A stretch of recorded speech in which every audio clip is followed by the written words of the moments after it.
Dear Journal, I've had a lot of things on my mind recently. I'm currently living the dream that I wanted for so long, to travel in my van around Australia, but after a month of doing it, as I sit here on a Saturday night by myself writing this in the darkness, I'm having doubts. I don't know if this is some kind of clarity I'm seeing or if this is just self-doubt that I need to push through. I don't know if it's a combination of doing this journey alone and also working remotely from my laptop, which makes it hard to make connections, but I don't feel like I have a sense of community or like I belong anywhere at the moment. I've been putting so much unnecessary pressure on myself when it comes to this journey that I'm contemplating whether this whole solo van life thing is even for me. No hard feelings, Brookie.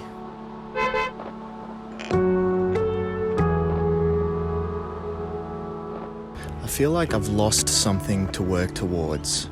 I mean, I'm still trying to grow this channel, but even that's stressing me out, trying to think about the ideas on the next video, because these videos are stories based on my life. And if I can't find joy in what I'm doing right now, how am I supposed to input that joy into my videos? Traveling alone without a cause or a plan just seems a little pointless, don't you think? You gonna eat that? I need to somehow give this journey some purpose again. I need a plan. Because, Brooke, I really don't want to give up on this journey just yet. This is my van, Brooke. I finally decided to name her, and I named her after the town that I bought her in, Brookvale. So the journey so far has taken me up the east coast of Australia, and at the very top of the east coast there's the Great Barrier Reef. So I essentially want to drive there, snorkel the reef, and get a job. A real physical job where I can actually meet some new people, build up some community, and hopefully give this journey some meaning again and actually enjoy it. Only problem is, Cairns is an 18-hour drive from where I am. Should be easy enough, right?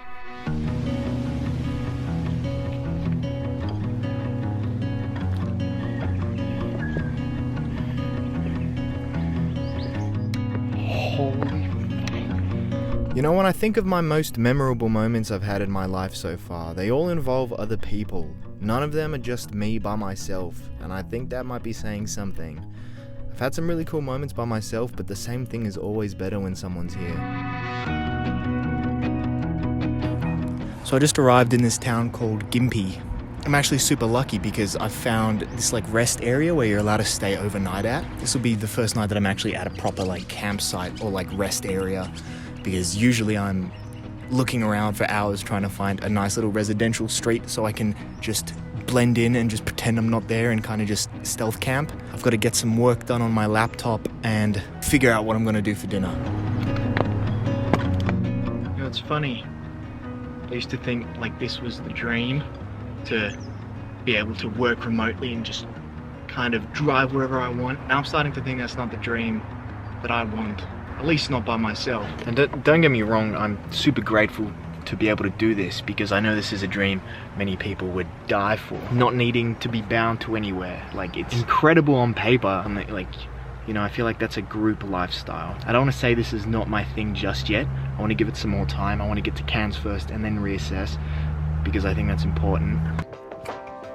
I've been living off these sweet chili chicken tenders for the past month. This has pretty much been the only thing I've been cooking on my stove, because they're just so easy and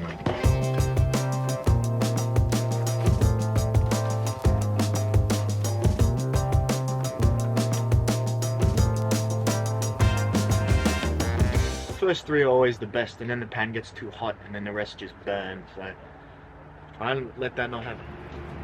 I do understand the appeal of taking time out and doing stuff alone to better yourself and figure out stuff about yourself, but I don't know, I feel like it's definitely a balance, and I think I've reached my peak of being alone. And now I'm thinking about that, the antidote to that would just be to meet people on the road. It feels like it's so hard to do that. I think I need that solid friendship connection. When you meet people on the road, it's a very short connection and then you just part ways again and keep going. I need that solid, I need, it's hard small talking with everyone first and then building up. It's like you have to restart every single time. I just want that solid safety friendship connection, I think. Tenders. Look at that, all cooked. It's almost dark now, so it's time to bunker up for the long night ahead. I was fucking half blind now. Gee, my God. I know this video hasn't been like super positive, but nights like these, it's quiet, got nice food that I've made myself. These are the nights that like give me hope for continuing for the next few months doing this.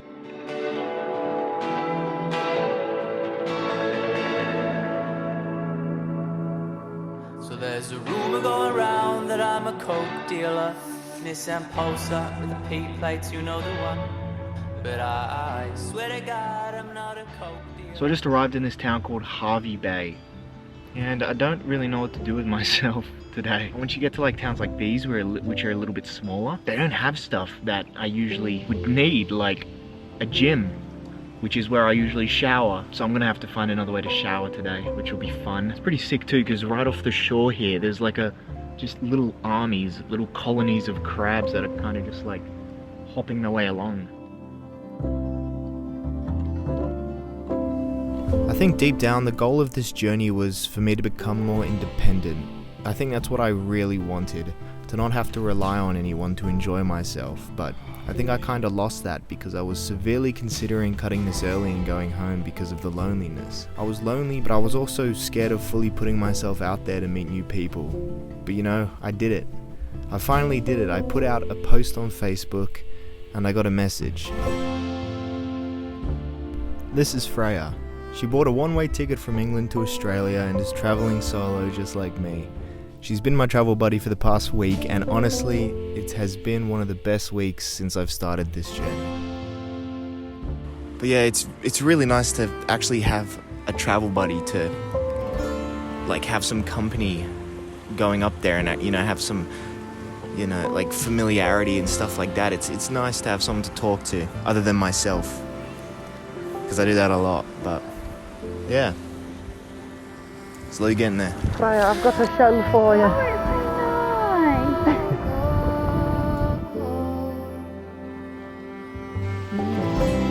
Hello. Wait! Oh, there's fish right there. You see that? If you see, on the other hand, that existence is musical in nature. That is to say that it is not serious. It is a play. The only fish I've ever caught fishing is one of them. They were like right here. Like, the past week has really given me, you know, this has really given me hope for the next couple months of this journey, that I might actually really enjoy this experience. I think I just had to get over that first hump. I'm so glad I didn't give up when I did and kind of just pursued through it, and now I feel great. I've been on my own all day today, and it's nice. I feel refreshed. I feel like I'm ready to explore and take everything in and not get stuck in my head again. I think it's kind of like just being able to like talk to someone, and you know, just on the other side of the fear of meeting new people, I've made a really cool friend, and it's like some really good company. It's really cool. I don't know, I put out a few like little questions, but I don't want it to feel too interview. Okay. Because it's like, you know, Well, why don't I'll ask you stuff and then you ask me stuff. Okay. Do you want to ask me something first? Yeah, sure. Okay.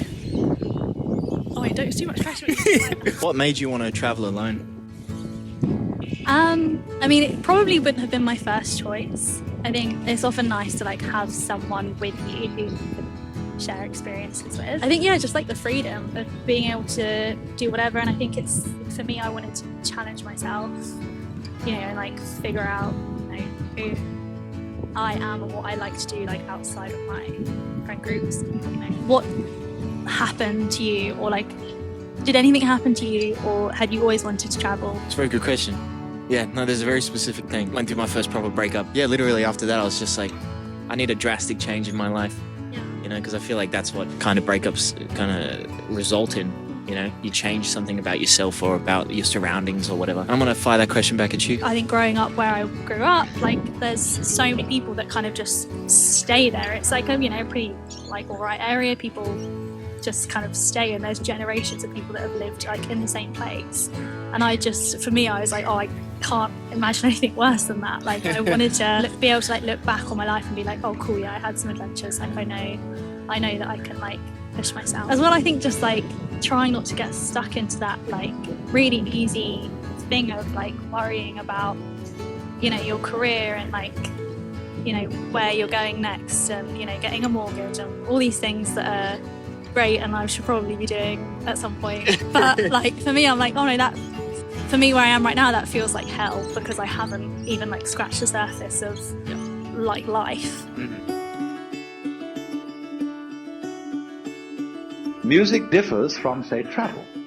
When you travel, you are trying to get somewhere. And of course, we are busy getting everywhere faster and faster and faster till we eliminate the distance between places. So you eliminate the distance, and you eliminate the journey. And with that, now we end up with only just a 4-hour drive until we reach our final stop. But we still have one more adventure planned before we make that drive.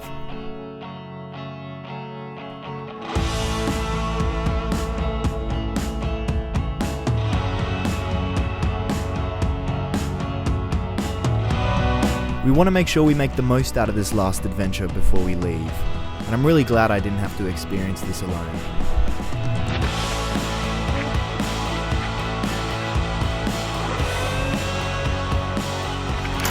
And of course, a mysterious island wouldn't be complete without a mysterious shipwreck. There you go. I'm sliding. This is fucking gross. Oh! This fucking sucks. Oh mate. I'm like getting really fucking deep now. We are so close. It's quite sad knowing that this month-long adventure is going to come to an end soon, but, you know, I think the impermanence of this trip together, the fact that it has a very distinct end, makes me appreciate it a lot more, and reminds me that this trip I'm doing has been my dream for the past few years, and right now I'm literally living it, because, you know, I often forget that. The breeze brings goosebumps to my skin. Tonight the whiskey feels stronger. It's like a fleet of them into the distance. Yeah. Fuck, that's cool. No, we've only got how many hours till we get to Cairns? Like 2 or 3? Yeah. It's kind of sad. What's been your favorite part of the journey now that we're nearing the end of it? Really enjoyed. It was a really like kind of weird. It wasn't weird, but when we went out in Bundaberg and we got really You know, memories are a funny thing. The way stuff can be so much more memorable when you share it with someone, and how even after we part ways, those memories will kind of live on in each of our minds, no matter how different each of our lives get. Kind of like one of those key life moments. I think that's what this is. We've just spent like hours and hours in your van just talking about everything, and also just complete bullshit, like for hours, you know. It's been really cool. We've ended up in some weird places, fun places. At the start, I was like, I want to make it to Cairns, and then, you know, that, like, it was very destination based. But now I'm just like, we've come so far, and I think the journey's more enjoyable, honestly. I mean, we haven't made it to Cairns yet, but I don't think Cairns can top, like, the stuff we've done. So you eliminate the distance, and you eliminate the journey. Because the fun of the journey is to travel, not to obliterate travel.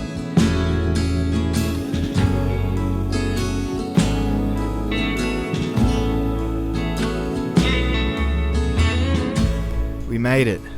We finally made it to Cairns.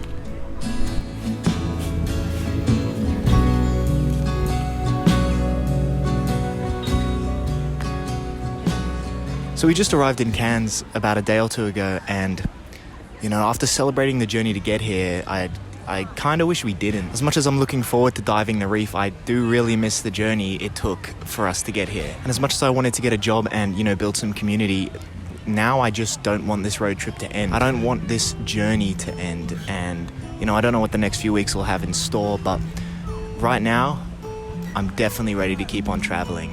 So with that said, there's only one more thing we've got to do.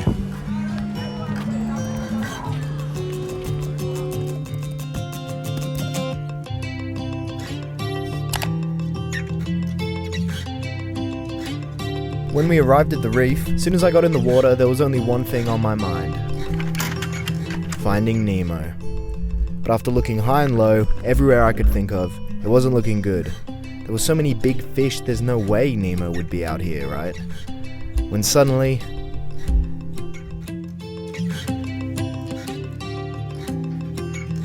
So then, in music, though, one doesn't make the end of a composition the point of the composition. If that was so, the best conductors would be those who played fastest. Same way in dancing. You don't aim at a particular spot in the room. That's where you should arrive. The whole point of the dancing is the dance.